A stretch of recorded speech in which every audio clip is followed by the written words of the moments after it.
dan terutama aku secara personal juga selalu melakukan refleksi ini setiap tahun gitu. Karena apa? Karena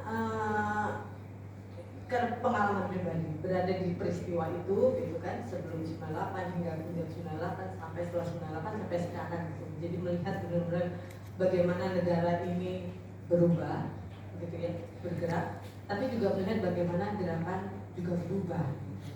Itu jadi selalu merefleksikan itu. Tapi aku akan memulainya dengan gigi tanggal, terinspirasi dengan J.J. Rizal gigi tanggal.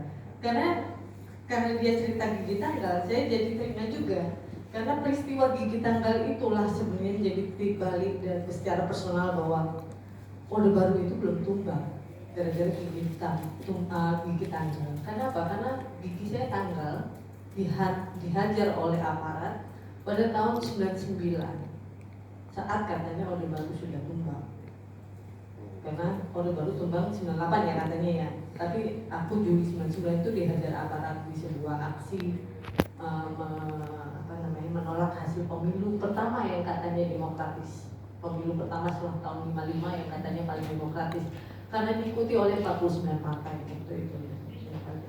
Kami menolak gitu, mahasiswa saat itu beberapa gerakan rakyat, organisasi gerakan rakyat itu juga menolak hasil pemilunya, dan kami dihajar gitu ya, dihajar oleh polisi, tentara, dan gigiku tanggal di situ dan juga jadi korban penembakan. Jadi gigi tanggal mengingatkan bahwa Orde Baru memang belum tumbang sebenarnya gitu.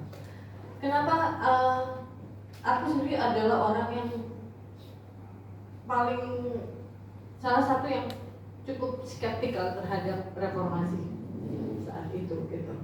Sebenarnya dari apa?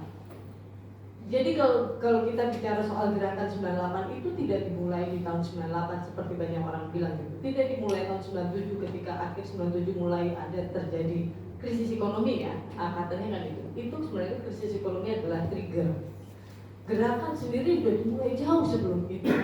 Gerakan mahasiswa, gerakan petani, gerakan buruh itu sudah ada gitu ya. Aku sendiri mulai masuk kuliah tahun 93 gitu, udah mulai ikut dalam gerakan mahasiswa dalam bentuk kelompok-kelompok diskusi waktu itu. Kemudian terlibat dalam pembentukan sebuah organisasi mahasiswa nasional yang terdiri dari 9 kota, menyatukan kelompok-kelompok diskusi yang cukup progresif itu, yang punya imajinasi akan jatuhnya Orde Baru, akan adanya Indonesia baru gitu. Itu tuh berkumpul untuk membuat sebuah organisasi mahasiswa nasional di tahun 94 terbentuknya. Lalu ada gerakan buruh nasional, gerakan petani nasional, gerakan kesenian nasional, berkumpul menjadi satu, menjadi sebuah organisasi nasional juga. Aku nggak perlu sebut mereknya. Lalu kita merumuskan sebenarnya mungkin teman-teman bisa bilang aku bias, oh ya kamu bagian dari organisasi itu. Sebenarnya enggak gitu, karena saat ini saya udah gak suka banget sama organisasi itu, karena bagaimana organisasi itu evolving ya, berubah gitu kan. Tetapi saat itu memang benar kami menginginkan sistem itu jatuh gitu. Enggak cuma orang-orangnya gitu, enggak cuma orang-orangnya, tapi dalam mengkomunikasikan keinginan kita itu, tuntutan kita itu kan harus clear ya, harus konkret supaya bisa diterima oleh rakyat gitu. Maka jatuhnya keinginan kami untuk menjatuhkan sistem Orde Baru ini kami bungkus dalam 3 tuntutan utama gitu kan. 1, jatuhkan Soeharto.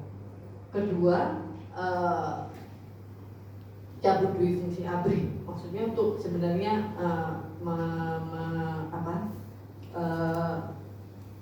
menghapuskan militerisme di Indonesia. Yang ketiga adalah hak-hak buruh. Itu sebenarnya ini terkait dengan ekonomi tadi. Itu karena menurut kami ini clear sehingga bisa diterima gitu, lebih praktikal gitu yang diterima. Itu yang terus kami gulirkan itu, dan mulai diterima oleh banyak gerakan. Tetapi masalahnya gerakan mahasiswa itu nggak monolitik gitu, banyak sekali gerakan mahasiswa, dan memang tuntutannya bisa beda-beda gitu ya, tuntutannya banyak. Tapi ada satu kesamaan, itu di tuntutan pertama jatuhkan Soeharto. Nah itu, tapi kami berusaha hanya saja kemudian tahun 98 itu mengerucut semua tuntutan itu menjadi cuma jatuhkan Soeharto.